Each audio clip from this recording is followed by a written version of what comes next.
दोस्तों 7 सितंबर 2022 के दिन एप्पल अपना नया प्रोडक्ट लॉन्च करता है और वो प्रोडक्ट था आईफोन 14। एप्पल का ये लेटेस्ट आईफोन लास्ट ईयर के 13 मॉडल से काफी ज्यादा सिमिलर है, जिसमें मुश्किल से ही कोई अपग्रेड नोटिस होता है। लॉन्च इवेंट में ही ये साफ हो गया था कि आईफोन 14 में एप्पल कुछ खास ऑफर नहीं करने वाला है, लेकिन इसके बावजूद भी उसकी सेल पर कोई बुरा इम्पैक्ट नहीं पड़ा। इनफैक्ट हमेशा की तरह इस बार भी पूरी दुनिया में लोग एप्पल स्टोर के बाहर रात भर लंबी लंबी लाइन लगाकर खड़े रहे। ये लोग एक ऐसे फोन को खरीदने का इंतजार कर रहे थे जिसमें कुछ भी नया नहीं था। ठीक इसी तरह लास्ट ईयर भी एप्पल ने 240 मिलियन से भी ज्यादा स्मार्टफोन सेल किए थे, और इसमें सबसे शॉकिंग बात ये थी कि उसके 80% से ज्यादा खरीदार वो लोग थे जो ऑलरेडी आईफोन को यूज कर रहे थे। तो आखिर एप्पल ऐसा क्या कर रहा है कि बिना कुछ खास ऑफर किए भी उसके कस्टमर्स घटने की बजाय बढ़ते ही जा रहे हैं? दोस्तों, ये क्वेश्चन हम सबके मन में कभी ना कभी आया ही होगा। तो आपको बता दें, इसके पीछे की मेन वजह एप्पल की एक गंदी पॉलिसी है, जिसे इकोनॉमिक्स की दुनिया में प्लान्ड ऑब्सोलेसेंस कहा जाता है। अब ये प्लान्ड ऑब्सोलेसेंस है क्या, और इससे एप्पल अपने यूजर्स को नया आईफोन परचेज करने के लिए किस तरह से फोर्स करता है, चलो इस सब के बारे में डिटेल से जानते हैं।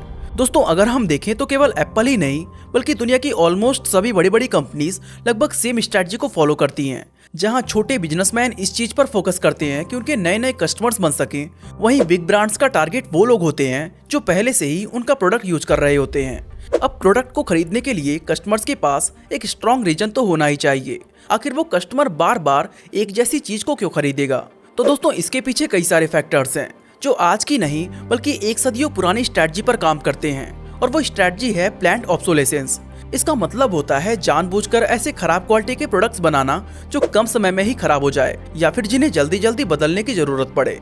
असल में इस पॉलिसी की शुरुआत तब हुई जब 20वीं सदी की स्टार्टिंग में इलेक्ट्रिक बल्ब बड़े पैमाने पर बिकना शुरू हुए थे। आप में से काफी लोग शायद जानते भी होंगे कि ओरिजिनल वर्जन का लाइट बल्ब जो साल 1880 में थॉमस एडिसन ने बनाया था, उसमें कार्बन फिलामेंट्स का यूज किया गया था।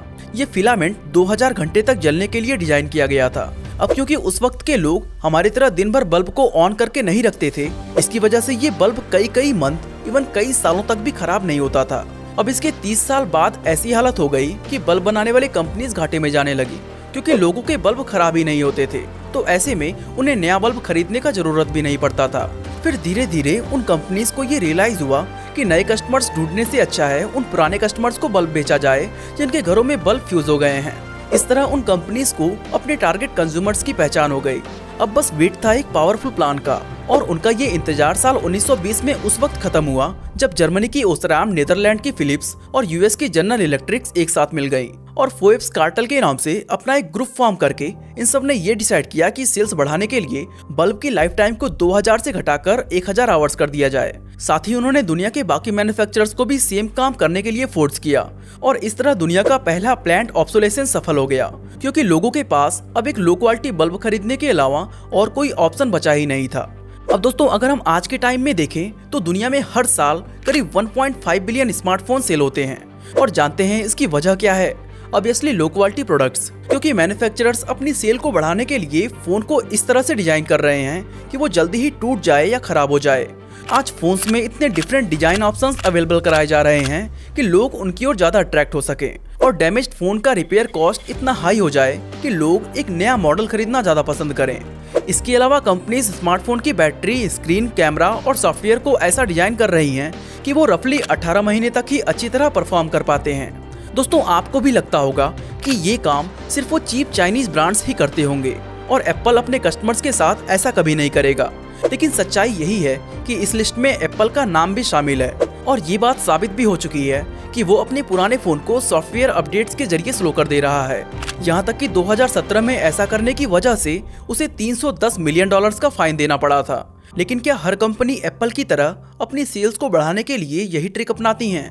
ऐसा बिल्कुल नहीं है, बल्कि जिस कंपनी के प्रोडक्ट ज्यादा ड्यूरेबल होते हैं वो दूसरी ट्रिक्स अपनाती हैं।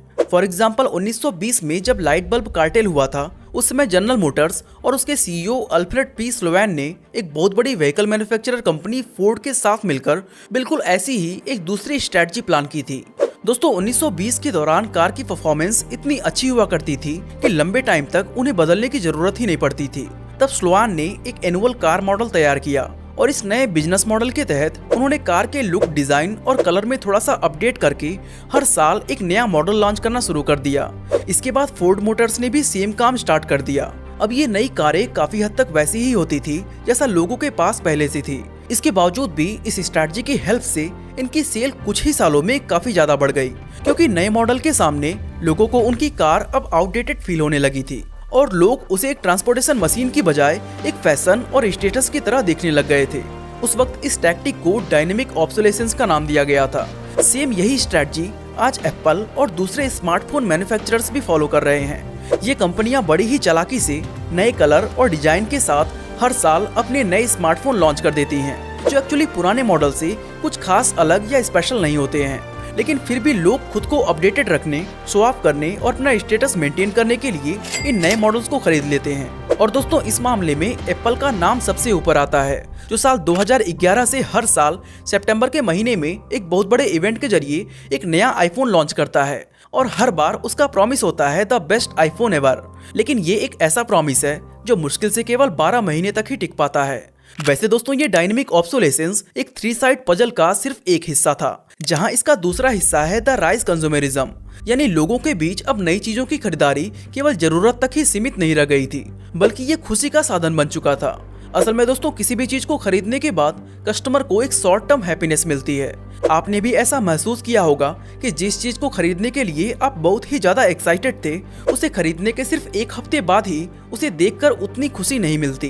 कंज्यूमर्स के इसी बिहेवियर की वजह से दुनिया की लाखों बड़ी बड़ी कंपनीज आज करोड़ों कमा रही हैं। इसके अलावा इस पजल का तीसरा हिस्सा है द इंडस्ट्रियल एरा, जहां कंपनीज टेक्नोलॉजी के मामले में पहले से कहीं ज्यादा एडवांस हो गई थी और इसकी हेल्प से एक ऐसा इंफ्रास्ट्रक्चर बिल्ड हो चुका था जिससे कम समय और कम लागत में ज्यादा प्रोडक्ट मैन्युफैक्चर किया जा सकता था। इस तरह इन सब चीजों के साथ मिलने से मार्केट आज से काफी साल पहले ही नई कलर, डिजाइन और नए मॉडल से भर गई थी, जिसकी वजह से लोग शॉपिंग में हद से ज्यादा इंटरेस्ट लेने लगे। जिन चीजों की जरूरत भी नहीं थी, लोग उन्हें भी खरीदने लग गए। इसके बाद 1990 में फास्ट फैशन के नाम पर चीजें और भी ज्यादा बदतर हो गईं। दोस्तों, फास्ट फैशन का मतलब होता है एक बहुत ही चीप प्राइस पर उन आउटफिट्स को सेल करना जो किसी ट्रेंडिंग कैटवॉक में या किसी सेलिब्रिटी ने पहना हो। ये ट्रेंडी आउटफिट मार्केट में इतनी तेजी से पहुंचते थे कि इसके स्केचिंग से लेकर शॉप तक पहुंचने में मैक्सिमम 15 दिन का समय लगता था। अब दोस्तों, इस समय की अगर बात करें तो आज ट्रेंड हर 2 हफ्ते में बदलने लगे हैं, जिसके चलते स्टॉक को बहुत जल्दी चेंज करना पड़ता है। और इससे होता यह है कि टेक्सटाइल इंडस्ट्री का 85% हिस्सा यानी लगभग 92 मिलियन टन माल हर साल कचरे में शामिल हो जाता है। दोस्तों, टेक इंडस्ट्री का हाल भी कुछ ऐसा ही है। हमारी लाइफ में इलेक्ट्रॉनिक्स का इस्तेमाल इतना ज्यादा बढ़ गया है कि हर साल 54 मिलियन टन ई वेस्ट पैदा हो रहे हैं और अफसोस की बात यह है कि इसमें से सिर्फ 20% ही रिसाइकल हो पाता है। लेकिन हमें इस सब से कुछ खास लेना देना नहीं है। हम आज भी कंपनियों के बनाए उसे 100 साल पुराने ट्रैप में फंसे हुए हैं। ये कंपनीज आज और भी सस्ते और घटिया क्वालिटी के प्रोडक्ट्स बना रही हैं ताकि हम उस चीज का इस्तेमाल लंबे टाइम तक ना कर सकें। और ट्रैप में बुरी तरह फंसाने के लिए कंपनीज के पास अब क्रेडिट कार्ड से शॉपिंग करवाने का भी ऑप्शन मिल गया है, यानी जो लोग इसे अफोर्ड नहीं कर सकते वो भी इनसे बचे ना रहें। दोस्तों, अगर हम सच्चाई देखें तो आज बहुत सारे ऐसे लोगों के हाथों में भी आईफोन्स हैं जो एक्चुअल में उसको अफोर्ड कर ही नहीं सकते। लोग बिना सोचे समझे क्रेडिट कार्ड से इसको खरीद लेते हैं, फिर बाद में उन्हें इंटरेस्ट के रूप में फोन के एक्चुअल प्राइस से कहीं ज्यादा पैसा चुकाना पड़ता है। आईफोन लोगों के दिमाग पर इतनी बुरी तरह से कब्जा जमाए हुए है कि उन्हें क्रेडिट कार्ड पर पे करने वाले अमाउंट और इंटरेस्ट को कैलकुलेट करने की जरूरत तक महसूस नहीं होती। और यही चीज आज हर एक कंपनी चाहती है। आज बहुत सारे लोगों का मानना है कि ये प्लान्ड ऑब्सोलेसेंस कंज्यूमर्स के लिए वाकई में अनफेयर है। लेकिन दोस्तों, आपको बता दें कि इसके कुछ फायदे भी हैं, क्योंकि जब कंपनीज ज्यादा रेवेन्यू जनरेट करती हैं तो ये देश की इकोनॉमी के लिए फायदेमंद भी होता है। साथ ही कंपनियां जब तरक्की करती हैं तो उनसे लाखों नए जॉब्स क्रिएट होते हैं। इस तरह देखा जाए तो प्लान्ड ऑब्सोलेसेंस के थोड़े बहुत फायदे भी हैं, लेकिन इन फायदों की वजह से इसकी डार्क साइड को नजरअंदाज नहीं किया जा सकता।